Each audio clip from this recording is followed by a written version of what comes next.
So in this lecture we are going to compare DBMS with file system, or you can say we are going to see drawbacks of file system, or you can say we are going to see the advantages of DBMS. So you can write down the points, whatever points I will discuss in this lecture in answer of 3 type of questions, right? In the previous video I have already discussed some fundamentals of DBMS, like what is data, what is information, what is database, what is DBMS, what is purpose of DBMS, means why we need DBMS, and some advantages and drawbacks we will discuss in this lecture. In the previous video I have also discussed some applications of DBMS, right? So now first point is, first of all, what is file system? See, if you are using a computer, then you are definitely using a file system. File system comes with your operating system, and we don't even know that we are using that file system and how it works, but we are using file systems, right? It is what? It is going to manage the file or the data we are going to store. See, in the system, how we are going to store the data?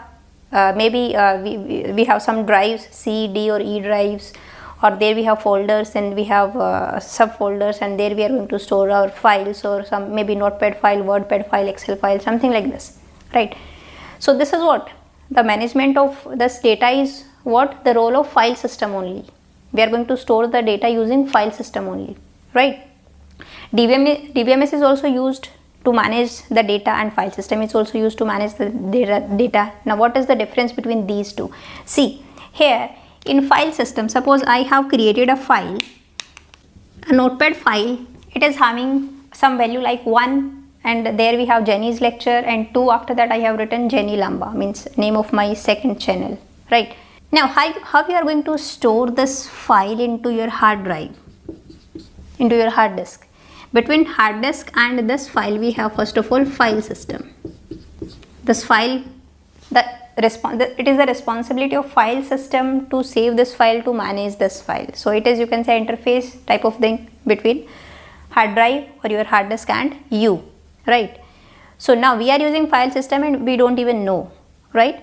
If you don't use, if file system is not there in your operating system, then the complete data would be it's only one data at one place, and it is very difficult to manage that data, to search something or to access that data, right?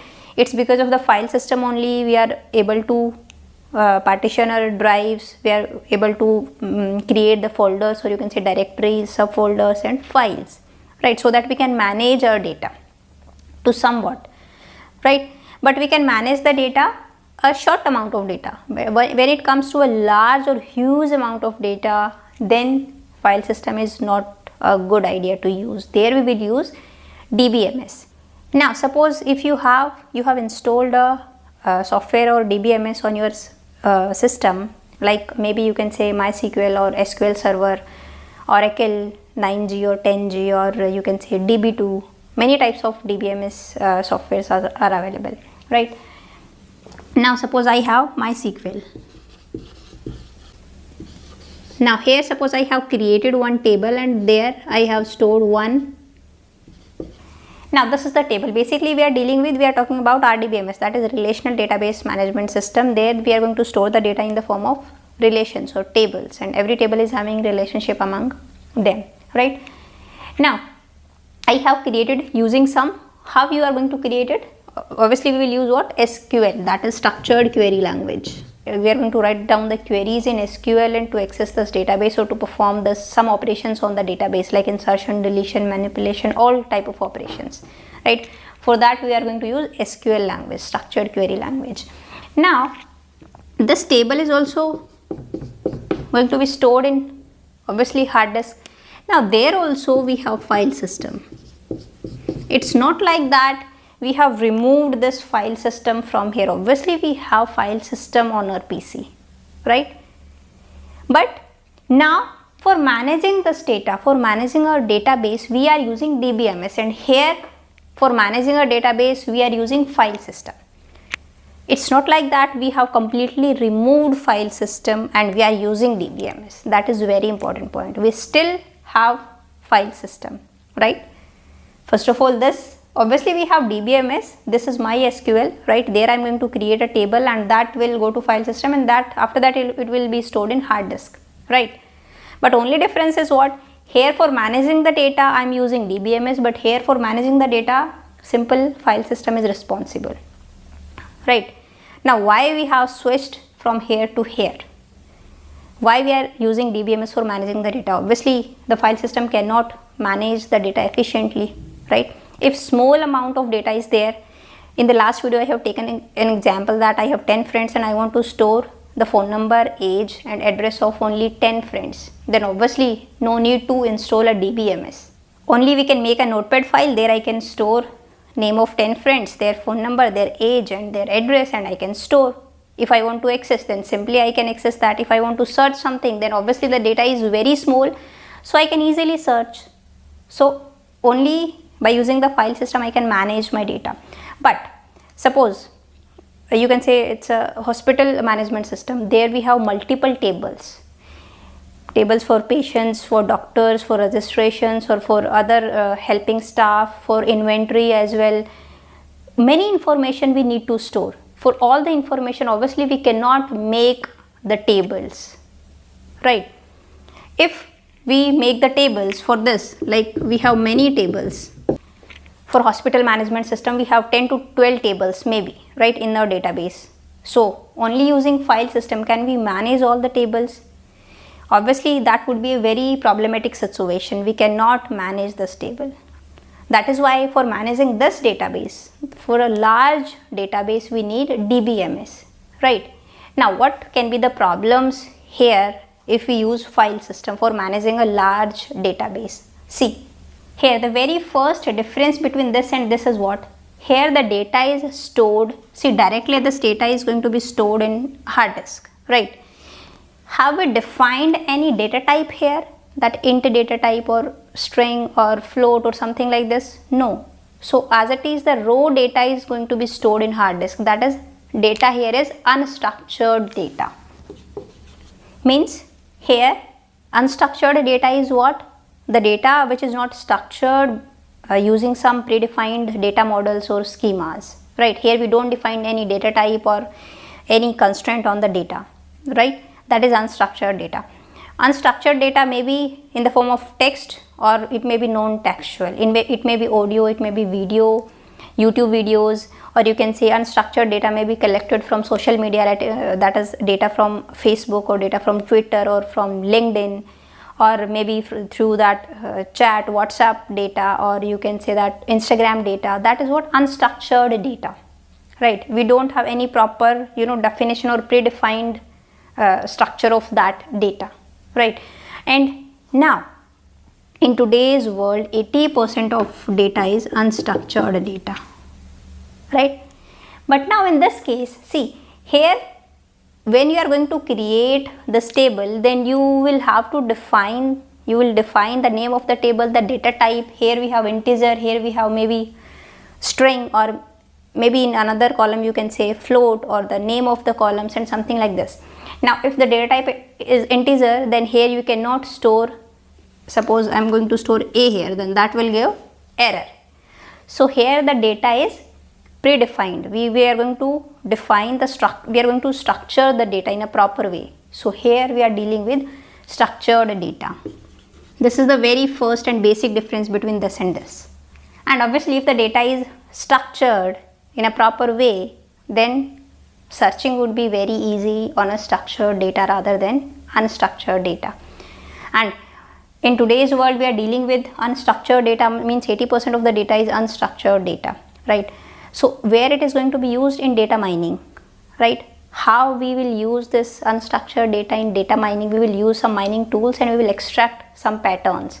Like for example, when you go for shopping in a mall, then you always noticed, I guess you have noticed that in one shelf, if bread is there, then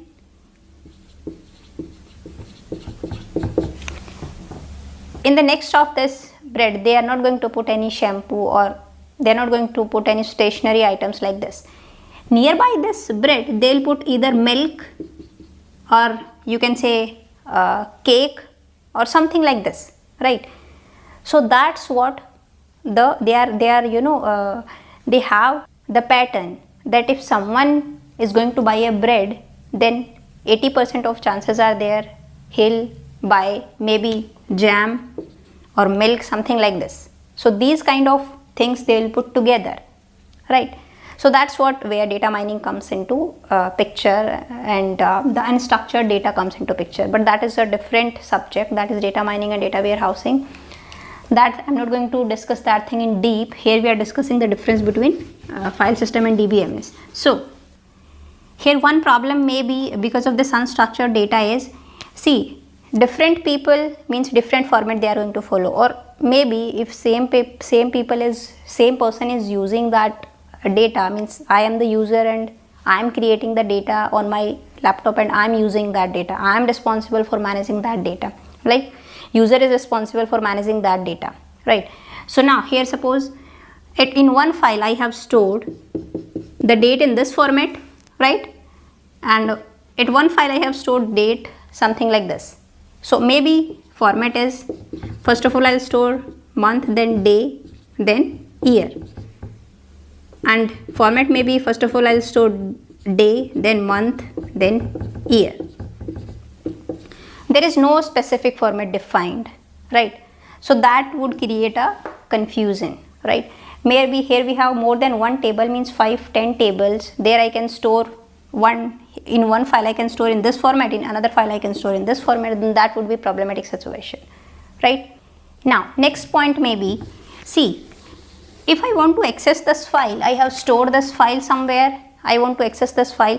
Obviously I can access the file here using any programming language. You can write down a C program, you can write a program in C++ or Java, something like this, and you can access this file, right? But for this, the problem is you need to know the location of this file, in which drive, in which folder this file is stored. After that only you can access this file, right? So here you need to know the file location, right?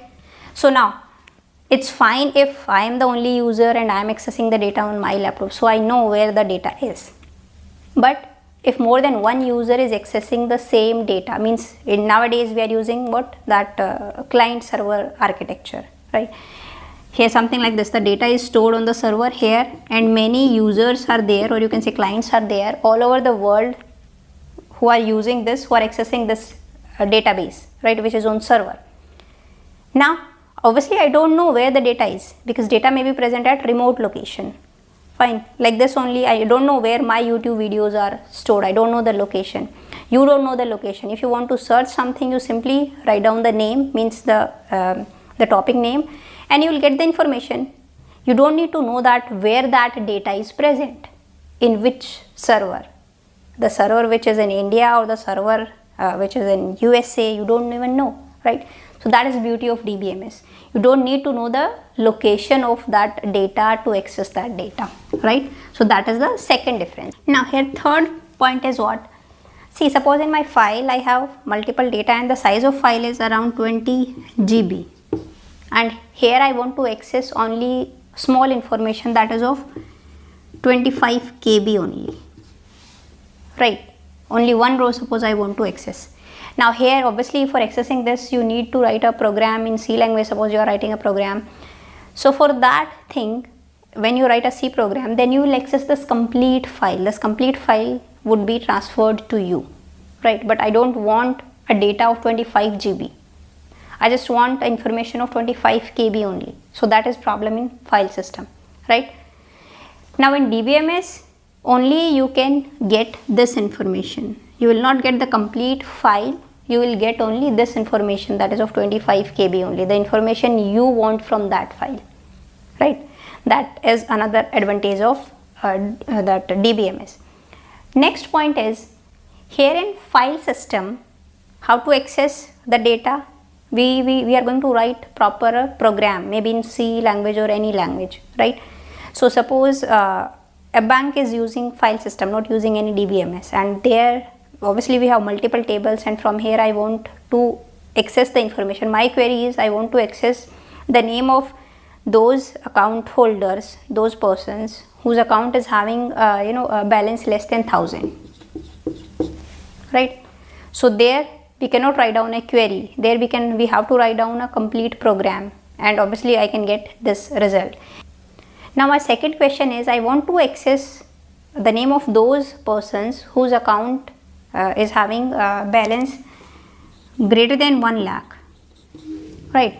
Now for that you have to write down what? Another program, and you have to compile that program, and after that only you can get this result.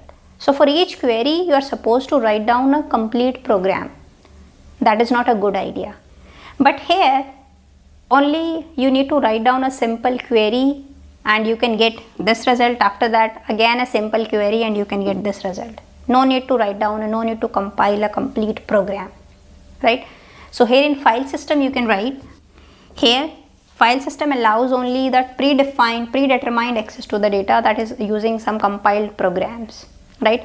Here in DBMS, if you are using DBMS, then here the flexible access of the data is possible, right? Next point is data redundancy, means data duplicacy. Duplicate data is may be present in file system, right?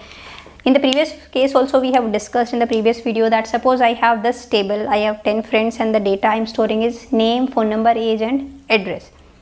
Now suppose I want to show this data, I want to share this file with another user, another friend of me, and I want to show the phone number, right? Then what can you do? You can create another file and from there you can delete phone number, and in that file we have this and this. So now we have two files, one is this one is another one which is not having phone number. Now to another person I want to show this file, but I don't want to show the age, or you can say I don't want to show the address. Then I can create another file F3, and there that file will contain these 3 columns and it is not containing address. I have deleted this. So now I have 3 files. Now this is what? Data redundancy, data duplication. Now what is the use of storing the same data again and again? So that is the problem in file system. For making this file secure, because I am obviously creating these files for security purpose. I don't want to show phone number, I don't want to show address. But now the problem is data redundancy. That have created another problem, right? Or here you can take one example, like one faculty is taking subject in CSC and EC department, right? Here data structure, here suppose DBMS, and the faculty name is same, suppose you can say Jenny and Jenny. So all the details of Jenny would be same, but here we have 2 files, 2 locations. In CSC department also, in EC department also, the same information is stored, right? Now this is what data redundancy. Fine, no need to store the detail of same faculty at 2 places. So now because of this redundancy, another problem is inconsistency. Now what does this inconsistency means? Now suppose this faculty has left the college, right? So they have updated in this table, right, in CSC department, and they have deleted the profile, but this profile is still in EC department. So data is now inconsistent, right? It should be updated in both the tables or in maybe all the tables. The changes should be reflected in all the tables. So manually it is very tough. If you have 10, 15, 20 tables and all the tables are having some information related to me, then from all the tables that information should be deleted. So that would be a tough job if you are not using DBMS. So now next is concurrent access. Suppose there is one file and many users are accessing this file. This is what concurrent access, right? So that would be problematic in file system. Why so? Because see, suppose 2 users are reading this file, then that is fine, there would be no problem. But if one is reading, one is writing, right? That is read write, or one is writing, another is reading, or one is writing, another is also writing, then that would create a problem, right? So here we should have some concurrency protocols, like some locking mechanisms. If one person is writing or updating this file, then other person cannot read that file. After completion of the writing, after completion of the updation, another person can read that file, right? That should be a case. Now in file system there is no concurrency protocols, but in DBMS we have concurrency protocols. That thing also we will discuss one by one in later videos. So concurrent access is a problem in file system. So now here you can also say we will not allow multiple users to access the file, right? At one time only one can access that file, either read or write. But that is also not possible in nowadays, because see, suppose you are I'm taking an example of railways. Suppose at one time only one person can book the ticket, or only one person can access that site or something like this, no concurrent access to this railway database, then that would be obviously a problematic situation, because I guess in one day around 7 to 8 lakhs bookings are there on this railway, right?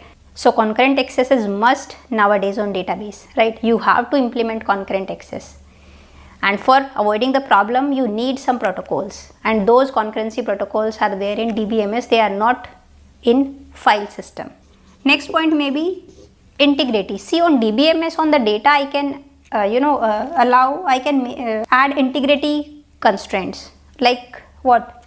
Suppose in a banking system I want to add a constraint like this: if your bank balance goes less than 1000, then automatically 25 rupees will be detected, something like this. This kind of constraint I can apply on the data in DBMS, because in DBMS the data is predefined. When we are going to define the data, then only I can put the constraint.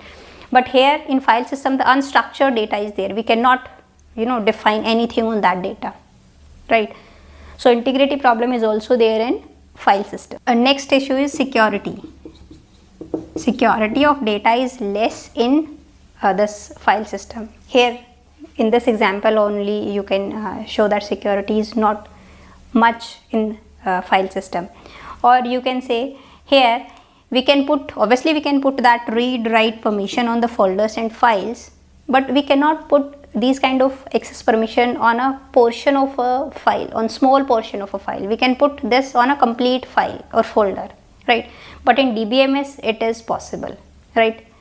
The mechanism for security is much more, means for backup mechanisms, for recovery mechanism is also there in DBMS. That is not possible in file system. If we want to back up the data, means backing of the data in file system is very tough. Why so? Because data is unstructured, data is not predefined.